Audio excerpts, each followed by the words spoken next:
தமிழ்நாடு வருவாய்த்துறை அலுவலர் சங்கத்தின் மாநில நிர்வாகிகள் கூட்ட முடிவின்படி வருவாய்த்துறை அலுவலர்களின் 9 அம்ச வாழ்வாதார கோரிக்கைகளை வலியுறுத்தி 2 கட்ட போராட்டங்களை நடத்துவதென முடிவு செய்யப்பட்டு இன்று முதற்கட்டமாக சென்னையிலே வருவாய் நிர்வாக ஆணையம் மற்றும் வருவாய்த்துறை செயலாளர் ஆகியோரை சந்தித்து பெருந்திரள் முறையீடு இயக்கம் நடைபெற்று வருகிறது.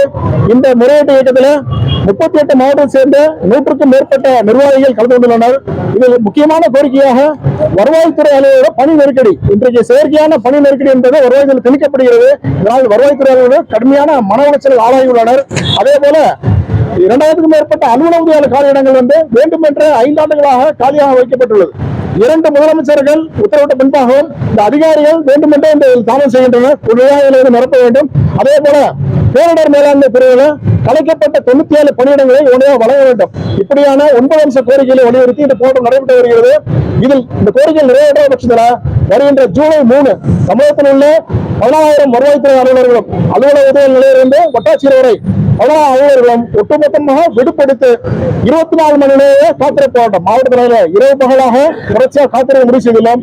எனவே சட்டமன்ற தேர்தல் நெருங்கிய நிலையில தமிழக அரசு வருவாய்த்துறை அலுவலர் பணியினை கருத்தில் கொண்டு உடனடியாக கோரிக்கைகளை வலியுறுத்த வேண்டும் என்று கேட்டுக்கொள்கிறேன். முருகையன், மாநில தலைவர், தமிழ்நாடு வருவாய்த்துறை சங்கம்.